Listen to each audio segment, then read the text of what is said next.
किसान साथियों नमस्कार। आप देख रहे हो एमके किसान यूट्यूब चैनल। किसान साथियों आज की इस वीडियो में हम बात करेंगे गेहूं की खेती के बारे में। जैसे कि किसान साथियों आज की इस वीडियो में हम बात करने वाले हैं कि जैसे कि किसान साथियों आपकी गेहूं की फसल गबोट वाली अवस्था से निकल चुकी है, यानी कि बहुत से किसान साथियों की गबोट वाली अवस्था में है और बहुत से किसान साथियों की 60% बालियाँ निकल चुकी हैं और बहुत से किसान साथियों की अभी गोम में है।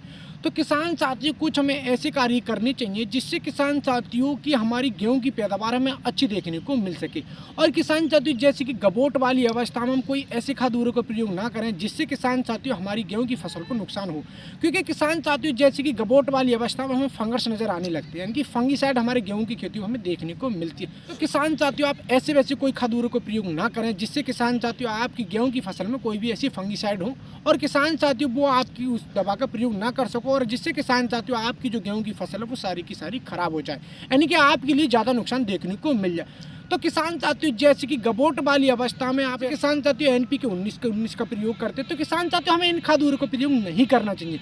तो किसान साथियों मैं आपके लिए कुछ ऐसे खाद उर्वरक बताऊंगा, यानी कि कुछ ऐसे फर्टिलाइजर बताऊंगा। अगर किसान साथियों उन फर्टिलाइजर को प्रयोग कर लेते तो किसान साथियों आपकी गेहूं की फसल में आपके लिए अच्छी पैदावार देखने को मिलेगी, यानी कि आपकी गेहूं की वालियाँ लंबी बनेंगी, आपके दानों का भराव ज़्यादा अच्छी तरीके से हो जाएगा और किसान साथियों आपकी वालियाँ अच्छी स्वस्थ रहेगी और आपके दानों पर एक अच्छी चमक प्रदान हो जाएगी, जिससे किसान साथियों अंत में आपके लिए अच्छी पैदावार देखने को मिल जाएगी। तो किसान साथियों जैसे कि आपकी गबोट वाली अवस्था में या आपकी 60 से 40% आपकी वालियाँ निकल आए, तो किसान साथियों आपके लिए कुछ ऐसे कार्य होते हैं वो कर लेने चाहिए।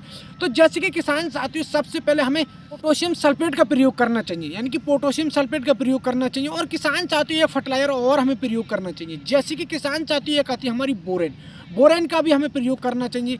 किसान साथियों इसके साथ में हमें ऐसा कौन सा पीजीआर डालना चाहिए, यानी कि कौन सा ऐसा फंगीसाइड का हमें प्रयोग करना चाहिए जिससे किसान साथियों हमारे खेत में कोई भी ऐसे हमें फंगीसाइड नजर ना आने लगे, क्योंकि किसान साथियों फंगीसाइड तो हमें डालना चाहिए। जैसे कि किसान साथियों बहुत से हमें ऐसे रोग देखने को मिलते हैं जब हमारी गेहूं की फसल में वालियाँ निकलती हैं, यानी कि 40 से 50% हमारी वालियाँ निकल आए। ये किसान साथियों हमारी गबोट वाली अवस्था में होती है, किसान साथियों हमारी गोब वाली अवस्था में, यानी कि गोब भी बोलते हैं और किसान साथियों गबोट वाली अवस्था भी बोलते हैं। तो किसान साथियों में फंगीसाइड का भी प्रयोग करना चाहिए। तो किसान साथियों मैं आपके लिए फंगीसाइड भी बताऊंगा। तो किसान साथियों जो हमने पोटेशियम सल्फेट लिए किसान साथियों इसकी मात्रा भी बात करेंगे और किसान साथियों जो हमने बोरेन ली उसकी मात्रा की बात करेंगे और किसान साथियों हम फंगीसाइड की मात्रा की बात करेंगे। तो किसान साथियों पोटेशियम सल्फेट आपके लिए तो ऐसे नहीं मिलेगी। तो किसान साथियों एक आती है हमारी एनपीके 0050 पोटास किसान साथियों क्या होता है हमारे पौधे के लिए अच्छी मजबूती प्रदान करता है और किसान साथियों हमारा पौधा स्वस्थ रहता है, हमारी दानों की संख्या अच्छी रहती है, हमारे दानों का भराव अच्छी तरीके से हो जाता है, हमारी बालियाँ लंबी बनती है और इसी के कारण किसान साथियों अंत में हमें गेहूं की अच्छी पैदावार देखने को मिल जाती है। तो किसान साथियों जो हमारी एनपीके 0050 है किसान साथियों इसकी मात्रा की बात की जाए तो किसान साथियों 1 किलो प्रति एकड़ के हिसाब से हम ले लेते हैं। और किसान साथियों जो हमने बोरेन ली है किसान साथियों इसका क्या कार्य होता है, जैसे कि किसान साथियों आपके दानों पर एक अच्छी चमक प्रदान नहीं होती है, तो किसान साथियों हमें बोरेन का भी प्रयोग करना चाहिए। जैसे कि किसान साथियों आपके दाने सुकड़े सुकड़े रहते हैं तो किसान साथियों हमें बोरेन को तो प्रयोग करना चाहिए। इससे किसान साथियों क्या होता है हमारे दाने मोटे बनते हैं, हमारे दानों पर एक अच्छी चमक प्रदान हो जाती है, क्योंकि किसान साथियों हमारे दाने सुकड़े सुकड़ी नहीं रहती।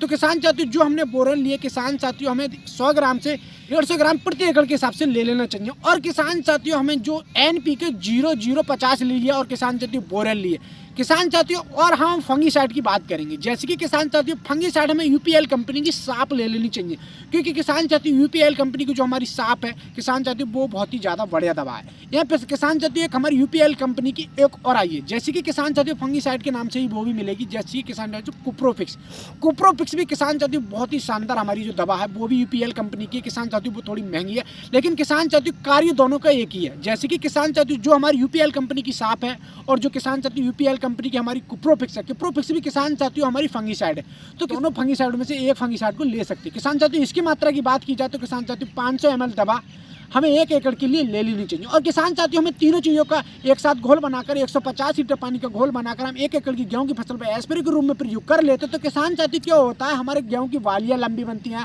हमारे दानों का भराव अच्छी तरीके से हो जाता है, हमारे दानों पर एक अच्छी चमक प्रदान हो जाती है।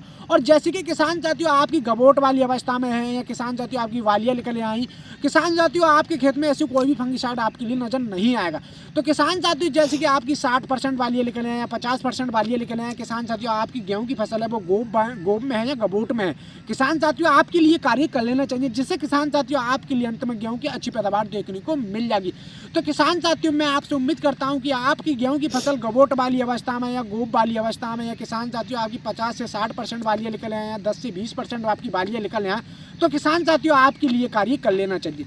और किसान साथियों एक बात को और हमें ध्यान रखना चाहिए, जैसे कि किसान साथियों हम इन फर्टिलाइजरों का और इन दवा का प्रयोग करें तो किसान साथियों हमारे खेत के अंदर नमी भी जरूरी है, क्योंकि किसान साथियों नमी नहीं होगी तो हमें इस दवा का अच्छा रिजल्ट देखने को नहीं मिलेगा। और किसान साथियों हमारी गेहूं की फसल हमें हरी भरी दिखने लगेगी। जैसे कि किसान साथियों हमारी जो गेहूं की फसल है वो हरी भरी आपके लिए वीडियो में पूरी तरीके से दिख रही है। तो किसान साथियों मैं आपसे उम्मीद करता हूं आप अपनी गेहूं की फसल पर यह कार्य कर लेते हो तो किसान साथियों आपके लिए अंत में गेहूं की 20 से 25% पैदावार अधिक देखने को मिलेगी, यानी ज़्यादा देखने को मिल जाएगी। तो किसान साथियों मैं आपसे उम्मीद करता हूँ यह जानकारी आपके लिए कैसी लगी, तो यह जानकारी आपके लिए बहुत ही ज़्यादा पसंद आई होगी। तो मेरी वीडियो के लिए लाइक कर दो, ज़्यादा से ज़्यादा शेयर कर दो। जो मेरे यूट्यूब चैनल पर नए हैं वो मेरे यूट्यूब चैनल सब्सक्राइब कर दें, पास में बेल की घंटी को भी दबा दें, ताकि आने वाली हर वीडियो की नोटिफिकेशन आपके लिए पहले से पहले मिल जाए। किसान साथियों आगे मिलते हैं नई वीडियो में। नमस्कार किसान साथियों।